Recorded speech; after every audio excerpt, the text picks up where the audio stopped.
Agora me alegro nos meus sofrimentos por vocês e preencho o que resta das aflições de Cristo na minha carne, a favor do seu corpo, que é a igreja, da qual me tornei ministro de acordo com a dispensação da parte de Deus que me foi confiada em favor de vocês, para dar pelo pleno cumprimento à palavra de Deus. O mistério que esteve escondido durante séculos e gerações, mas que agora foi manifestado aos seus santos. A estes Deus quis dar, mais uma vez, a estes Deus quis dar a conhecer a riqueza da glória deste mistério entre os gentios. Que mistério é esse? Que é Cristo em vocês, a esperança da glória.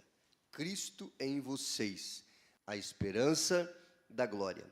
Este Cristo nós anunciamos, advertindo a todos e ensinando a cada um em toda a sabedoria, a fim de que apresentemos cada pessoa perfeita em Cristo. É para esse fim que eu me empenho, esforçando-me o mais possível, segundo o poder de Cristo que opera poderosamente em mim. Então a gente vai fazer assim, a gente vai deixar aqui na projeção a NVT, nós vamos estar lendo na NAA, aí a gente vai comparando as versões, porque, sem dúvida, a NVT é mais fácil de entender, tá? Então, eu quero que vocês aprendam a comparar as versões da Bíblia. Está difícil de entender numa Almeida? Então, leia uma nova versão internacional, uma nova versão transformadora, uma NTLH, nova tradução na linguagem de hoje, e vá comparando as versões, que isso vai ajudar você a compreender o texto, tá? Então, eu fiz aqui a leitura inicial na NAA, e a gente vai continuar lendo aqui na NVT. Aí, pode deixar a NVT e a gente vai usando as duas versões para entendermos o texto. Muito bem. O tema da mensagem é Cristo, a esperança da glória. Você já sabe que Paulo escreveu aos Colossenses para corrigir alguns equívocos que a igreja tinha em relação à pessoa de Cristo. Eles não entendiam exatamente quem era Cristo e eles estavam recebendo ensinamentos equivocados de outros ensinadores, judaizantes e assim por diante.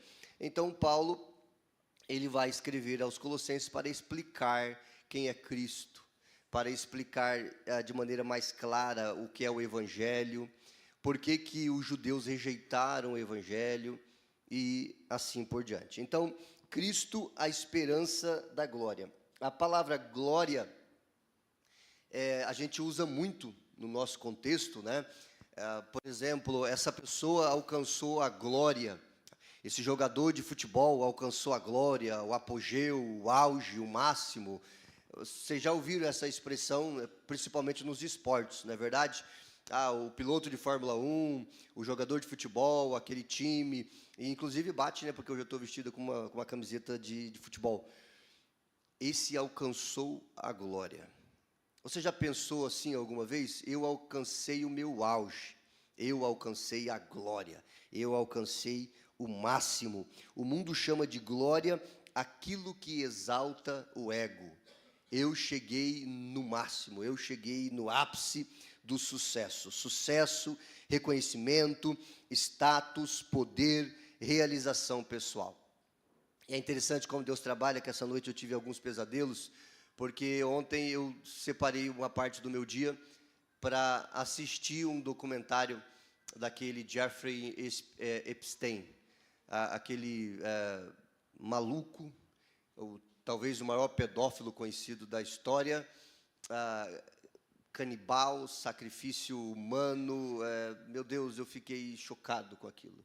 Eu assinei o Brasil Paralelo só ontem para assistir esse documentário. Quem já viu? Quem já viu? Levante a mão quem já viu. Mas vocês sabem da notícia, da história, e todos os poderosos do mundo estão envolvidos de alguma forma. Todos os poderosos do mundo. Muito parecido com o caso daquele P. Diddy, que também agora já pararam de falar, porque vem um depois do outro, né? Gente, o que vocês acham que significa o texto bíblico, ou os textos, porque são dois pelo menos, que dizem assim: o mundo jaz no maligno, ou o Deus desse século cegou o entendimento dos incrédulos, para que eles não entendam o Evangelho. Entenda uma coisa: ninguém, sem exceção, ninguém chega ao poder, à glória nesse mundo, de presidir uma grande nação, de ser um milionário não sei das quantas, ou sem fazer uma aliança com a elite mundial. E essa elite mundial serve a Satanás. Ninguém na música, no cinema, em lugar nenhum, em área nenhuma da sociedade alcança a glória, o apogeu máximo, alcança lugares entre os grandes sem fazer aliança com essas sociedades secretas, os senhores do mundo que servem a Satanás. O ano passado, se eu não me engano, mais de 25 mil jovens e crianças desapareceram no Brasil. Você acredita que se fazem sacrifícios humanos ainda? A Baal, a Moloque, a Aserá, a Astarote, a Quenos, os deuses do Antigo Testamento? Sim, não tenho dúvida disso. Onde essas crianças estão? Às vezes a gente fica preso dentro da bolinha da gente e a gente não quer acreditar. Isso é teoria da conspiração. Vai nessa. Está cada vez mais claro diante dos nossos olhos que isso é mais real do que você imagina. E o que me chama a atenção é que a mídia se cala diante dessas coisas. Tanto no Brasil, quanto nos Estados Unidos, quanto no mundo. Por que será? Porque há um sistema, e para se fazer parte desse sistema, você precisa passar pano para essas questões que acontecem. A lei, a justiça, elas só são aplicadas aos pequenos, aqueles que eles chamam de gado. Agora, os senhores do mundo, eles fazem o que eles querem.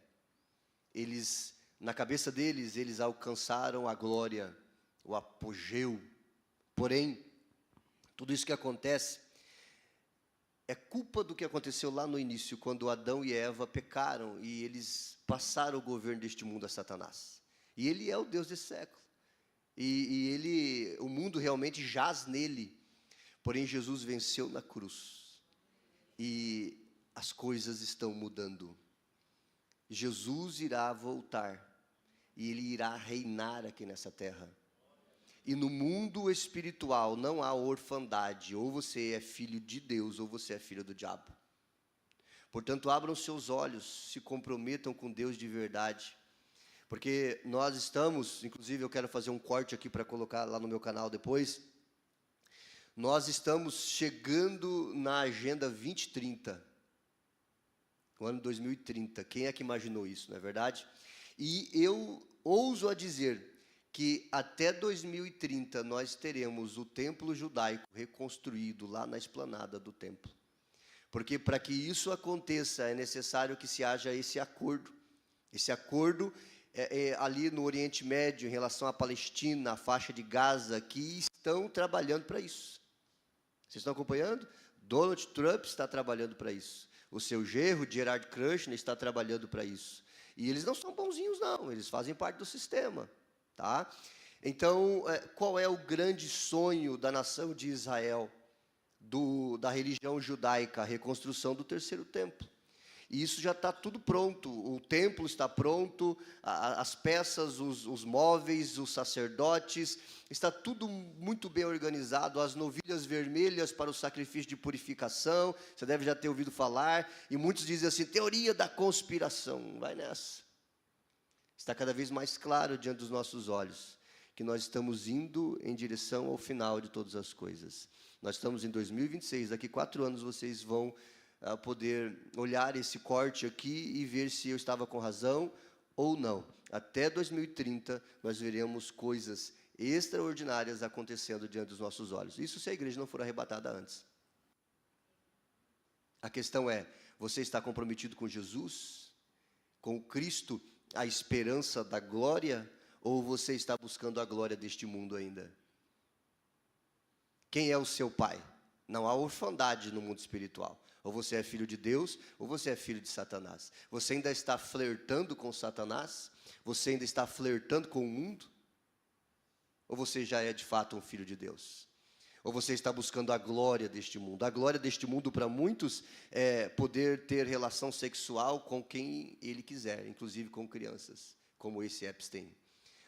Para uns, a glória deste mundo é você poder sacrificar, inclusive crianças, ao seu Deus satânico, como essas pessoas fazem. A glória deste mundo é você poder fazer o que você quiser, ter dinheiro para você fazer o que você quiser. Essa é a glória deste mundo para muitas pessoas. Mas para nós, Cristo é a esperança da glória. Muitos chegam ao topo da carreira e dizem assim: cheguei ao sucesso, ao auge, mas Paulo, ele está preso, ele está sofrendo, ele está rejeitado e perseguido, e ele escreve dizendo que a verdadeira glória ainda está por vir, e ela não está ligada ao que conquistamos, mas a quem habita em nós. A pergunta central do texto não é o que você alcançou, não é essa a pergunta central do texto, mas a pergunta central é: quem habita em você? Ou que glória você está esperando? Qual é a glória que você está esperando? O que é sucesso? O que significa sucesso para você? O que significa glória para você? Essa é a pergunta central do texto. Então nós vamos aprender aqui nesse texto, hoje, o que é ser um cristão que espera a glória máxima. Eu quero experimentar a glória máxima. E esse mundo não pode oferecer a glória máxima, porque a glória máxima somente em Cristo. Não há nada que esse mundo ofereça que chegue aos pés daquilo que Cristo tem reservado para nós. Amém, meus irmãos? Primeiro ponto, então, para a gente pensar. Versículo 24 e o versículo 25. A alegria de sofrer pela igreja. Sofrer não é legal. Ninguém quer sofrer. Mas você só chegou até aqui por conta de tudo que você já sofreu. O sofrimento é uma mãe. A bonança é apenas uma madrasta. Então a gente aprende no sofrimento. Olha o texto, versículo 24 e versículo 25. Vamos ler mais uma vez agora na NVT. Paulo está dizendo ao escrever aos Colossenses: alegro-me quando sofro por vocês em meu corpo. Paulo está dizendo, no meu corpo eu estou sofrendo, eu estou preso, eu apanhei, eu fui humilhado, eu estou passando privação, mas tudo isso por vocês, pelo corpo de Cristo, pela igreja. Ele está dizendo, eu me alegro quando sofro no meu corpo, na minha carne, pois participo dos sofrimentos de Cristo que continuam em favor de seu corpo, a igreja. Verso 25. Deus me deu a responsabilidade de servir seu povo, anunciando-lhes a sua mensagem completa. Então Paulo ele está expressando aqui a alegria de sofrer pela igreja.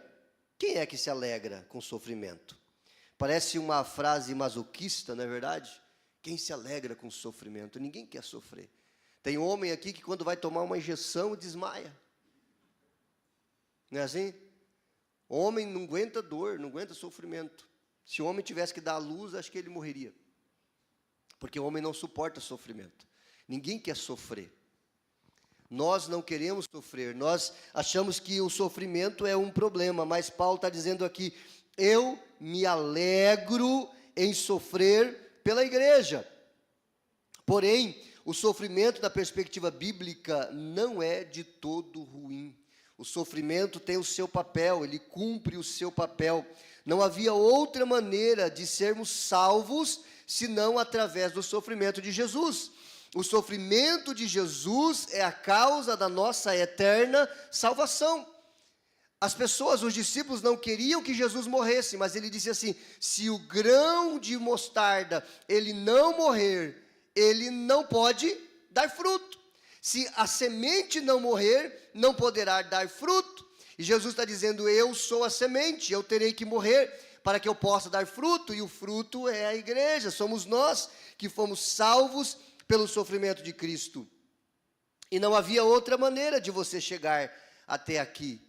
de você ser salvo, senão através do sofrimento de Cristo. E não haveria outra maneira de você chegar até aqui, senão passando por tudo que você já passou. Quantos de nós sofremos?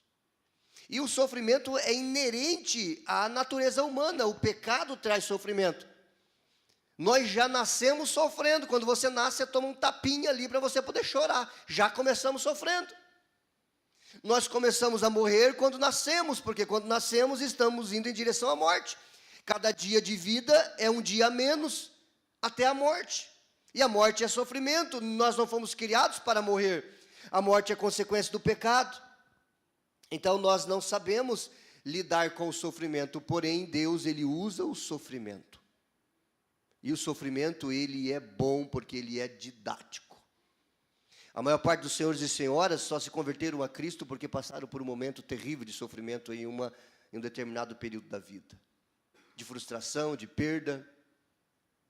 Então decidiram entregar a vida a Jesus. Comigo foi assim. Então o sofrimento não é de todo ruim.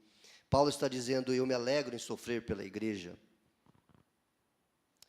Agora, para Paulo, não havia prazer maior do que sofrer por Jesus e por sua igreja. Atos capítulo 5, versículo 40. Os discípulos, eles se alegraram quando apanharam a primeira vez por Jesus. Já pensou você levar uma surra, uma tunda de laço, e dizer assim, glória a Deus, eu apanhei por Jesus. Vamos lá, Atos 5, verso 40. Os demais membros aceitaram o conselho de Gamaliel. Chamaram os apóstolos e mandaram açoitá-los, tunda de laço. Depois ordenaram que nunca mais falassem em nome de Jesus e por fim os soltaram. Verso 41. Quando os apóstolos saíram da reunião do conselho, eles estavam tristes, murmurando, blasfemando. Jesus me chamou para apanhar, Jesus me chamou para sofrer. Eu achei que eu ia ser rico, que eu ia só viver o bom e o melhor. Eu achei que as pessoas iriam me aplaudir, mas olha a surra que eu levei. É isso que está escrito? Não. O que está escrito? Quando os apóstolos saíram da reunião do conselho, estavam alegres, porque Deus havia considerado eles dignos de sofrer humilhação pelo nome de Jesus. Isso não tem nada a ver com o que a gente acha que é a glória. Como assim? Eu estou feliz porque cuspiram na minha cara? Porque eu sou cristão? Eu estou feliz porque tiraram sarro de mim na escola? Eu estou feliz porque zombaram de mim no trabalho? Eu estou feliz porque me chamaram de retrógrado, de quadrado, de religioso, de louco, de lunático? É isso mesmo. É isso que os discípulos disseram. Deixa o texto ainda. Temos que ler o versículo de número 42. Eles se alegraram, porque eles julgaram que Deus achou eles dignos. E todos os dias no templo, de casa em casa, continuavam a ensinar e anunciar que Jesus é o Cristo. Ou seja, pode bater, pode surrar, pode fazer o que quiserem, nós não vamos parar de anunciar o Evangelho, porque sofrer pela igreja é um privilégio. Sofrer por Jesus é um privilégio. Se você ainda não sofre pela igreja, você ainda é como criança em casa, que está preocupada apenas com si mesmo. Ou consigo mesmo. Se você ainda não sofre pela igreja de Jesus, é porque você ainda é criança. Porque criança não quer sofrer. Não é assim? Criança não quer sofrer. É só você olhar para a criança pequena. Eu olho para o Caleb, 2 anos e pouquinho, ele não quer sofrer. Ele só está preocupado com uma coisa na face da terra. Sabe o quê? O bem-estar dele. Dane-se o resto. Só isso. E criança é assim. Ele não está preocupado com conta de água, de luz, de internet, se o pai está bem, se está mal. Até os adolescentes, eles também não estão muito preocupados, né? O pai dá dinheiro para isso, dá dinheiro para aquilo. Eles querem saber se o pai tem dinheiro, se não tem dinheiro. Eles querem. Mas eu estou falando aqui das crianças. Eles não estão preocupados com nada. Eles estão preocupados com o umbigo deles. Isso é normal, é criança. Criança é assim. Quando ele diz eu quero e você fala não, o que ele vai fazer? Vai fazer um tendel. Por quê? Porque ele é criança. Tem adultos se comportando assim. Ai, mas o pastor não falou comigo. Ai, mas o irmão das boas-vindas, ninguém me convida para nada nessa igreja. Eu vou embora. Bem-vindo, seu bebezinho. Sua mimada. Seu mimado. Você tinha que usar fralda. E fazer cocô e xixi na fralda. Porque é assim que criança se comporta. Tanto tempo de crente, cadê a maturidade desse homem, Jesus? Cadê a maturidade dessa mulher? Ai, mas tem que sofrer. É sim, é um prazer sofrer por Jesus. Você entende isso? É isso que você quer? Ou você vai continuar mimizento, bebezinho, pro resto da vida? Ai, pastor, me borrei, troca minha fralda. Mas vá se virar, você já é adulto, você já sabe o suficiente. Deixa de ser bebê, deixa de ser criança, deixa de se preocupar apenas com o seu umbigo. Você já deve ter visto uma criança de 1 a 5 anos sofrendo por qualquer outra pessoa, senão por si mesmo? Já viu? Uma criança de 1 a 5 anos sofrendo por qualquer outra coisa, senão por ela mesma? Não, só sofre por ela mesma. Mais uma vez repito, tem adulto dizendo que é crente, imaduro na fé, e se comporta dessa maneira. Gálatas capítulo 4, versículo 19. Olhe para a metáfora usada por Paulo ao escrever aos Gálatas capítulo 4, versículo 19. Ele diz assim: ó meus filhos queridos, sinto como se estivesse passando outra vez pelas dores do parto por sua causa, como se eu estivesse parindo vocês de novo. E elas continuarão até que Cristo seja plenamente desenvolvido em vocês.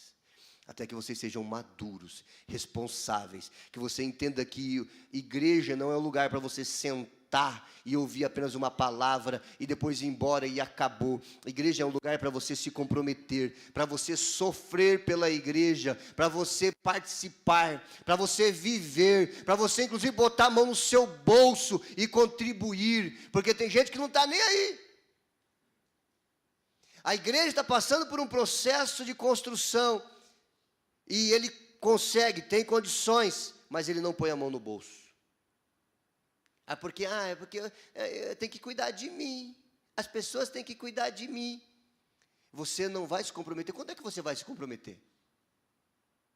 Quando é que você vai entender que você faz parte do todo?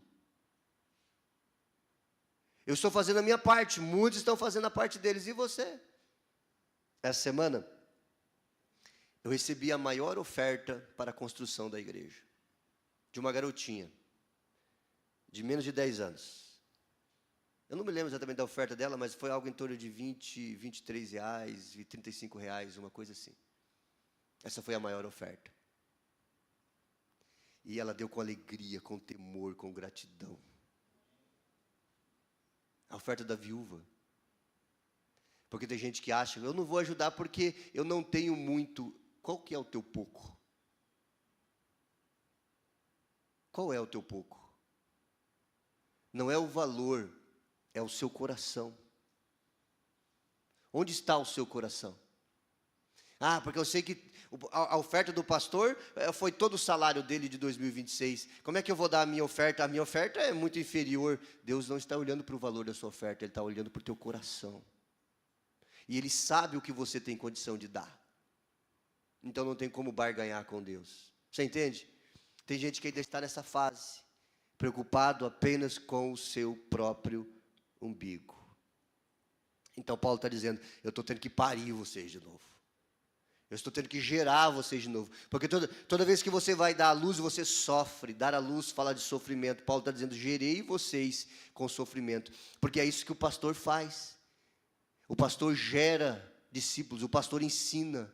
A liderança, os líderes de pequenos grupos que estão cuidando daqueles que participam dos pequenos grupos, orando por você, jejuando por você, ensinando você, discipulando você. Tem gente que acha que pastor não faz nada, né? As minhas filhas, quando elas eram pequenas, né, elas não tinham ideia ainda do que o pai fazia, e perguntavam na escola, o que seu pai faz? Ah, o meu pai é isso, aquilo, é pedreiro, advogado. É. Aí chegaram na Raquel e Rebeca, o que seu pai faz? Ele não faz nada, ele é pastor. As minhas filhas falaram um trem desse, olha só. Hoje elas olham assim e falam: pai, o quanto o senhor trabalha. Eu saio de casa às 7h30 da manhã e às vezes eu volto 10 da noite. Lidando com gente, discipulando, ensinando, orando, pregando, visitando. E tem dia que as energias se esgotam.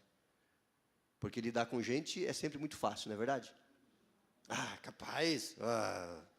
Sério que vocês acham isso? Ah, é fácil, é tranquilo. Não, é realmente muito complicado. Mas é bom, quando você faz o que você ama, você não trabalha. Você se diverte. Amém? Então tá, experimenta para tu ver. Todavia, tem algo estranho nas palavras do apóstolo Paulo no texto que nós lemos aqui, no início do sermão. O que significa completar os sofrimentos de Cristo? É isso que o texto está dizendo, que ele se alegra em sofrer pela igreja e também em completar os sofrimentos de Cristo. Paulo não está dizendo que falta algo na obra redentora de Cristo. O sofrimento de Cristo não foi o suficiente, não é isso que ele está falando. O próprio contexto já afirmou que a reconciliação entre Deus e os homens foi feita pelo sangue da sua cruz, Colossenses 1:20. Se você vai para o versículo 20 do capítulo de número 1, está dito: o que havendo feito a paz pelo sangue da sua cruz, por meio dele reconciliasse consigo mesmo todas as coisas nos céus e na terra. Então, o sacrifício de Jesus é suficiente. Então, o que é que Paulo está dizendo aqui com completar os sofrimentos de Cristo? O que Paulo ensina aqui é outra coisa. Primeiro, os sofrimentos redentores de Cristo foram completos na cruz. Amém, irmãos? Segundo, mas os sofrimentos missionais, ou seja, o levar o evangelho, o pregar o evangelho de Cristo, continuam na história por meio do seu corpo, a igreja. Então, quando a igreja sofre por fidelidade ao evangelho, Cristo sofre nela. Atos 9, verso 4. Olha só o que Jesus falou para o apóstolo Paulo quando ele perseguia a igreja. Jesus disse assim: aí ele caiu no chão e ouviu uma voz lhe dizer: Saulo, Saulo, por que você me persegue? Jesus disse para Saulo: ô Paulo, por que você está me perseguindo? Aí Paulo poderia dizer assim: eu não estou perseguindo o Senhor, eu estou perseguindo os cristãos, a igreja. Quem persegue a igreja persegue Jesus. Você entende? Então, quando a igreja é perseguida, quando a igreja sofre na pregação do evangelho, Jesus sofre com ela. É disso que ele está falando, do sofrimento causado pela pregação do evangelho. Então, existem missionários nos 4 cantos da terra, pregando o evangelho hoje, e eles sofrem por conta disso. Muitos passam necessidade, muitos morrem doentes no campo missionário, muitos veem os seus filhos passando necessidade, muitos vão e nunca voltam para casa, e nós aqui somos os responsáveis em orar por eles, em sustentá-los financeiramente, mas nós ainda somos bebezinhos. Nós achamos que dar 10% do que a gente ganha é muito. Você não tem ideia do que é ser um cristão. Não tem ideia.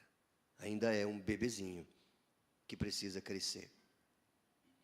Quando a igreja sofre por fidelidade ao evangelho, Cristo sofre nela. Completar aqui, entre aspas, o sofrimento de Cristo, significa assumir a parte que lhe cabe no avanço do reino. Qual é a parte que lhe cabe nisso? Já parou para pensar nisso? Qual é a minha parte? Qual é a parte que me cabe? Onde é que eu entro nessa história? Ah, não, eu vou ficar aqui só na carona, só olhando quem está trabalhando, né, e sendo abençoado aqui com as coisas que chegam até mim. Qual é a tua responsabilidade? A alegria de Paulo é paradoxal. Ele sofre em favor da igreja. Seu sofrimento tem propósito eterno. Ser cristão é sofrer por Cristo. É mais do que servir, é sofrer de maneira sacrificial. Isso é ser um cristão. Não é autopromoção, é serviço sacrificial. Não é aparecer, se promover, é entrega total. É tomar a sua cruz e seguir a Cristo. Segundo ponto, versículo 26. o privilégio de conhecer o Evangelho. Versículo 26, projeta para nós aí, por favor. Essa mensagem foi mantida em segredo por séculos e gerações. O Antigo Testamento não era claro, a mensagem estava lá, mas não era clara, mas agora foi revelada ao seu povo santo. Ou seja, Jesus revela essa mensagem. Após Jesus, os apóstolos explicam essa mensagem. Se nós lermos Mateus 11, 25, Evangelho segundo Mateus, capítulo 11, versículo 25, 26 e 27, está dito assim: naquela ocasião, Jesus orou da seguinte maneira: Pai, Senhor dos céus e da terra, eu te agradeço, porque escondeste estas coisas dos que se consideraram sábios e instruídos, e as revelaste aos que são como crianças.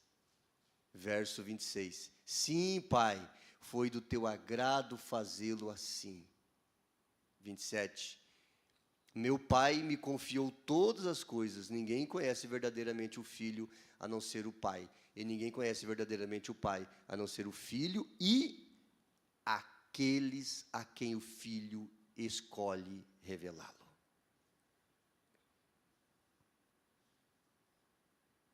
O que você entende aqui? Ele se revela para todos? Ou para quem o Pai escolhe? A questão é, você é um escolhido? Cristo se revelou para você? Ou você ainda não entende nada? Sabe o que me mata? É quando eu sento com um cristão, com um crente, aqui da igreja que eu pastoreio, que ele está me ouvindo pregar há 2, 3, 4 anos. Aí eu faço algumas perguntas e percebo que ele não entendeu o Evangelho ainda. Aqui entre nós, tem pessoas que estão aqui há anos, que ainda não entenderam o Evangelho. O Pai não se revelou para ela ainda. E pode ser que nunca se revele. Tem gente que acha que a segurança eterna dela é vir aos cultos no domingo. Ah, eu vou lá e ouço a palavra, eu estou seguro, vou para o céu. Você vai se assustar quando você morrer. Vai perceber que não chegou no endereço que você esperava. Por quê? Porque era apenas um religioso. Filhos de crentes. Gente que nasceu na igreja, mas não aproveitou essa vantagem. O pai não ensinou, a mãe não ensinou. Eles não conhecem a Jesus. Mas eu nasci na igreja, grandes coisas. O diabo nasceu no céu. Não muda muita coisa. Você já notou que as pessoas mais fervorosas na fé são aquelas que se converteram depois de adulto? Já perceberam?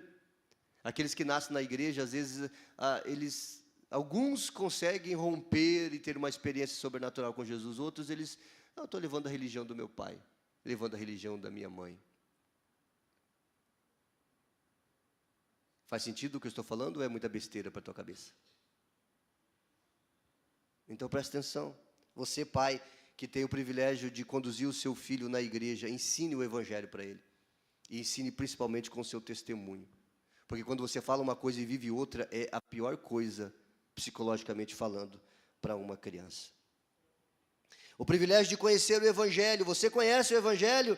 O Evangelho é uma verdade que não pode ser descoberta pela razão humana, mas apenas por revelação divina. É isso que o texto está dizendo. Quando nós olhamos para o proto-evangelho, o que é o proto-evangelho? Quem aqui é bom de teologia? O que é o proto-evangelho?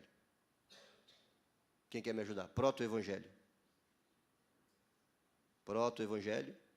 Mateus, proto-evangelho, Mateus. Está estudando teologia, Mateus, não faz eu passar vergonha. Não chegou, não, ele já chegou, que ele esqueceu, já falei com ele sobre isso. Proto-evangelho. Abre a sua Bíblia e eu vou te mostrar o proto-evangelho. Aonde? Boa pergunta, né? Gênesis 3 e 15. Vou te apresentar o proto-evangelho. Se você esquecer disso, eu vou pegar esse microfone e bater na tua cabeça.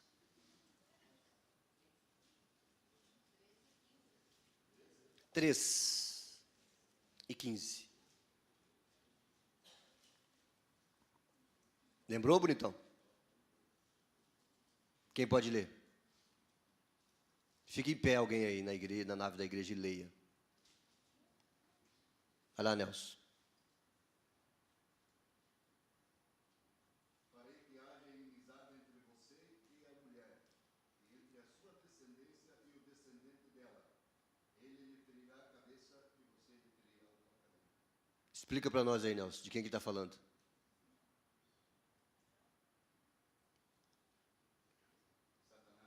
Quem mais? A semente da mulher? Cristo.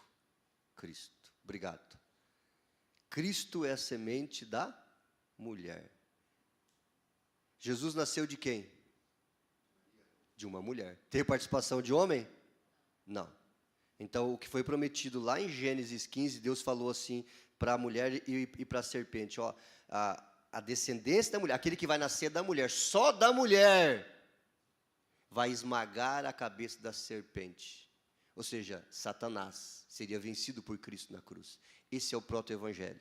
Quando o anjo visitou Maria e disse, ó, você vai conceber do poder do Espírito Santo, ou seja, você é a mulher escolhida para cumprir o que foi prometido lá em Gênesis 3:15, para resolver o problema do pecado. Lá está o proto-evangelho. É o evangelho de maneira embrionária. É isso que é o proto-evangelho. O evangelho é a notícia de salvação. Miseráveis pecadores que somos, estamos condenados, mas Jesus veio com a mensagem de salvação. Paguei o preço dos pecados de vocês na cruz.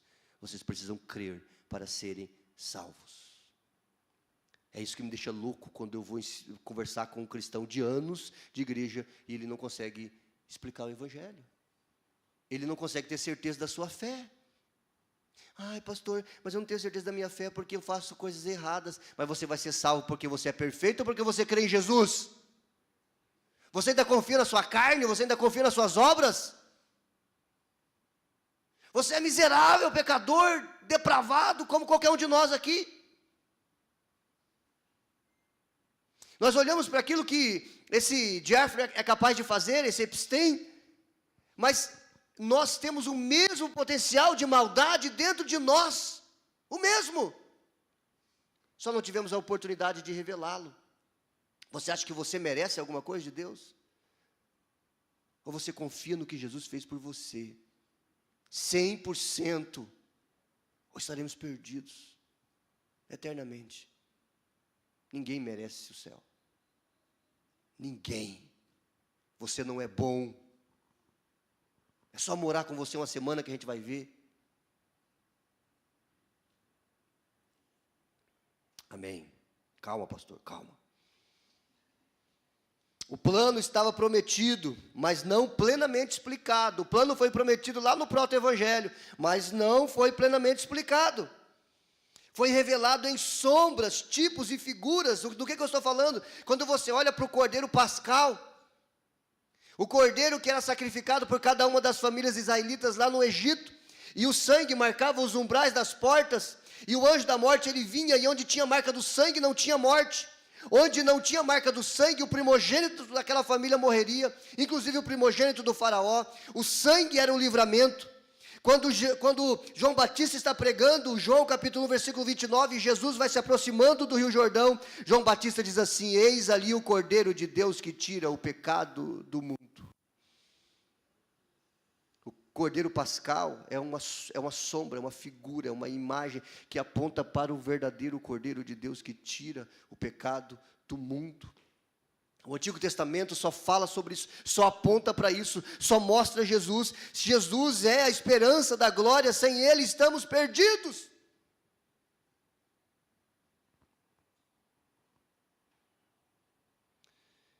Em Cristo o mistério é revelado. Veja o que Jesus disse a Pedro em Mateus 16 e 17. Mateus 16 e 17. Quando Pedro disse assim, tu és o Cristo, o Filho do Deus vivo. Jesus poderia olhar para ele e falar, como que você é inteligente. Os outros 11 são tudo burros, são umas mulas. E você é o mais inteligente de todos, Pedro. Você entendeu que eu sou o Cristo, o Filho do Deus vivo. Que inteligência, que QI extraordinário, Pedro. Foi isso que Jesus disse? Não. Jesus disse, que grande privilégio você teve, Simão, filho de João. Foi o meu Pai no céu quem lhe revelou isso. Nenhum ser humano saberia por si só.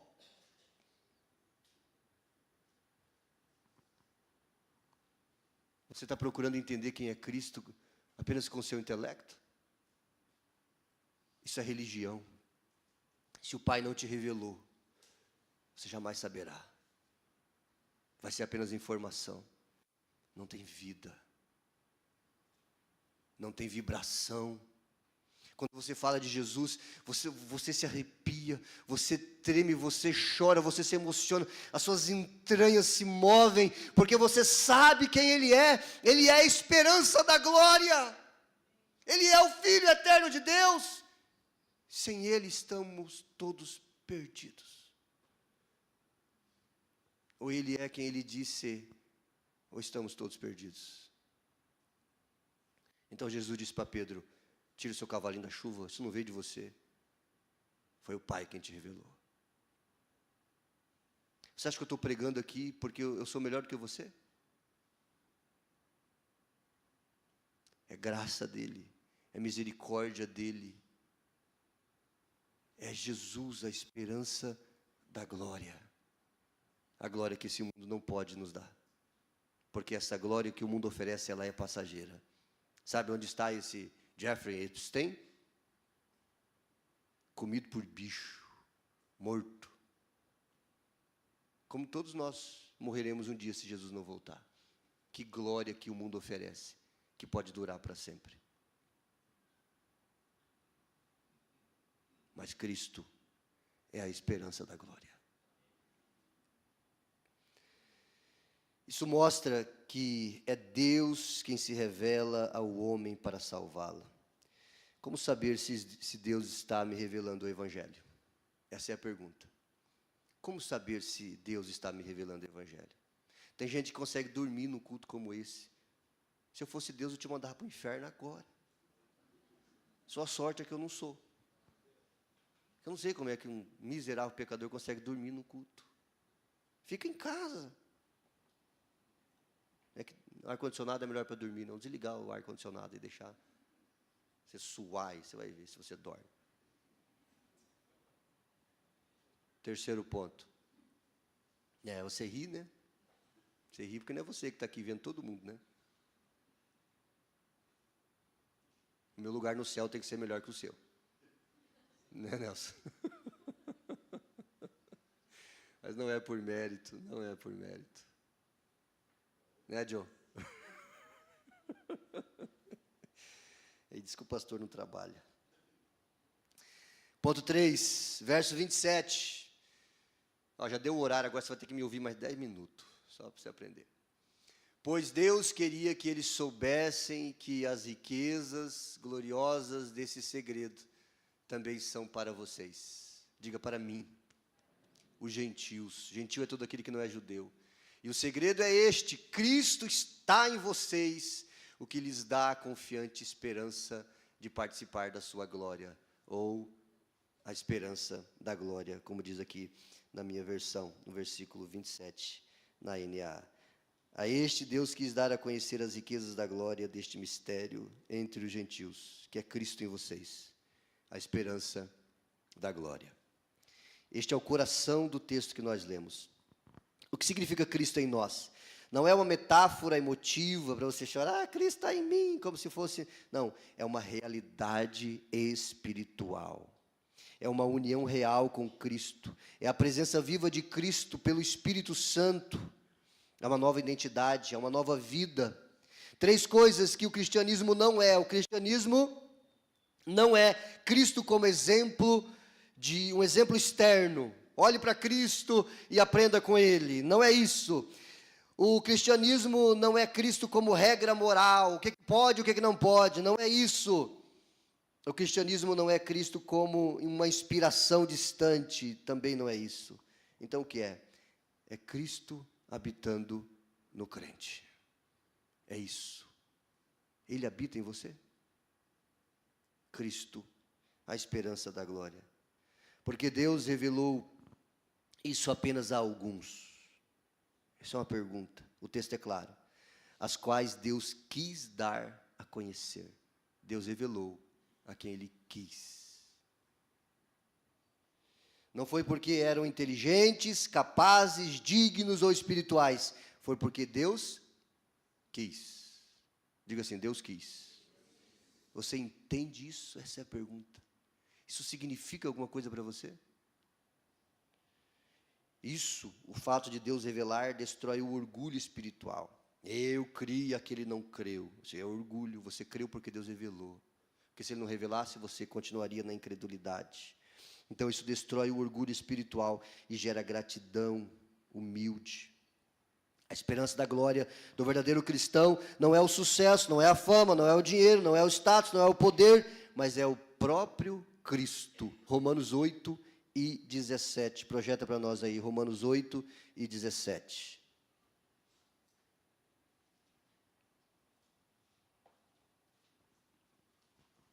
Se somos seus filhos, então somos seus herdeiros e, portanto, co-herdeiros com Cristo. Se de fato participamos de seu sofrimento, participaremos também de sua glória. Glória a Deus. Quarto ponto, versículo 28. Anunciar, advertir e ensinar, versículo 28. Essas três coisinhas resumem a dinâmica, a didática do Evangelho. Versículo 28, projeta para nós aí, por favor.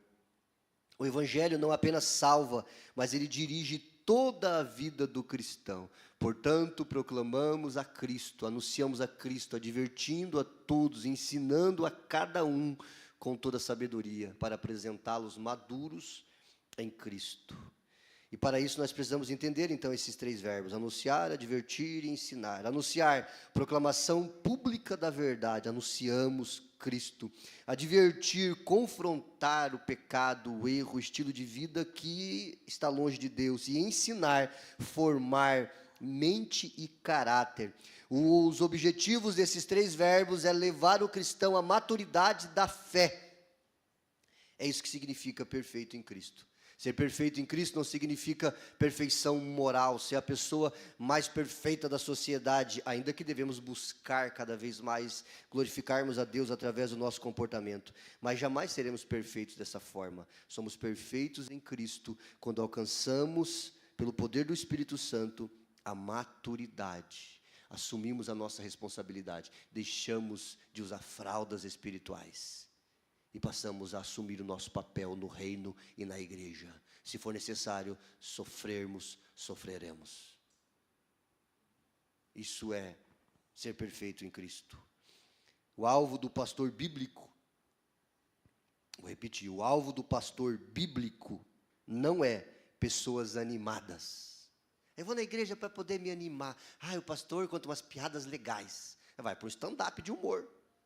Lá também você vai ficar animado. Não é verdade? Ou o que mais? O pastor bíblico, o alvo dele não é pessoas ocupadas. Vamos dar trabalho para todo mundo. Está todo mundo ocupado. Não, isso não é o alvo do pastor. Não. Também não é pessoas dependentes do pastor ou dependentes do líder. Não é o alvo do pastor bíblico. Mas pessoas maduras em Cristo. Esse é o alvo do pastor bíblico. Pessoas maduras em Cristo. Pessoas que anunciam o Evangelho, que advertem e que ensinam outros acerca do Evangelho. E por fim, quinto ponto, verso 29. Esforce-se pelo poder de Cristo. Verso 29, projeta para mim aqui. Paulo une duas verdades que muitos separam: esforço humano e força divina. Por isso trabalho. Paulo está dizendo, eu não sou preguiçoso, eu trabalho e luto com tanto esforço, porém, na dependência de seu poder que atua em mim. Aqui nós temos um paralelo, o esforço humano e a força divina. Eu me esforço. O que é isso? Disciplina, trabalho duro, perseverança, custo pessoal. Eu trabalho, e Paulo disse, eu trabalhei mais que todos os outros apóstolos. O Evangelho não gera passividade. Porém, ele vai dizer, tudo isso segundo a força dele. Esse esforço do apóstolo Paulo não nasce da carne, da força apenas humana, não depende da autossuficiência, não é ativismo religioso, é a força, é o poder de Deus atuando em nós. Tudo que você faz de bom, de útil para o reino de Deus, você faz pela força de Deus, pelo poder de Deus, porque a nossa carne mesmo, ela não quer. Então se esforce, mas se esforce pelo poder de Deus. Filipenses 2:12, você vai entender esse versículo que talvez você nunca tenha entendido antes. Você vai ver um paradoxo bíblico. O que é um paradoxo? São duas verdades que elas não são contraditórias. Elas apenas, às vezes, parecem incompreensíveis. Isso é um paradoxo. Olha só, quando eu estava aí, meus amados, vocês sempre seguiam minhas instruções. Agora que estou longe, e é ainda mais importante que o façam, trabalhe com afinco a sua salvação. Opa, então é eu que me salvo? Trabalhe com afinco a sua salvação, obedecendo a Deus com reverência e temor. Então é eu que me salvo, eu me esforço, é isso? Vamos ver o versículo 13. Pois Deus está agindo em vocês. Opa, dando-lhes o desejo e o poder de realizarem aquilo que é do agrado dele. Ou seja, você tem que obedecer, você tem que buscar, tem que ler Bíblia, tem que jejuar, tem que ser igrejeiro, tem que participar, tem que se comprometer, mas entender que esse desejo de fazer isso é Deus quem dá. É Ele que realiza o querer e o efetuar. É Ele que nos dá o desejo e o poder. Você só é um crente porque Deus, Ele abriu os seus olhos. É através do poder dEle que você está aqui, que os seus olhos se abriram, que as escamas caíram. Foi o que ele fez com o apóstolo Paulo quando ia perseguir os cristãos, prender os cristãos. Aquela luz apareceu para Paulo e disse: Saulo, Saulo, por que você me persegue? Saulo perguntou: quem és tu, Senhor? Sou Jesus a quem você persegue. Dura coisa é para ti recalcitrar contra os arguilhões. Ou seja, pare de lutar contra quem tem mais força que você. Naquele momento Paulo se converteu.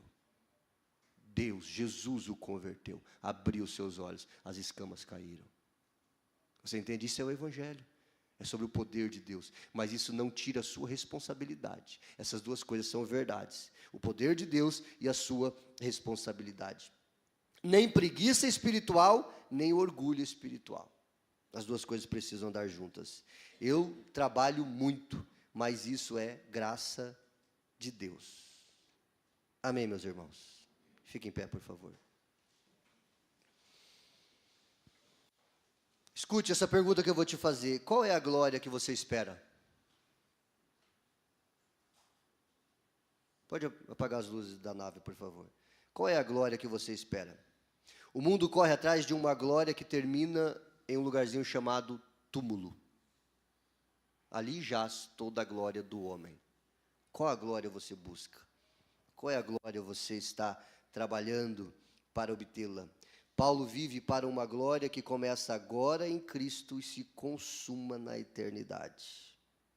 Então, em suma, sofrer por Cristo não é fracasso.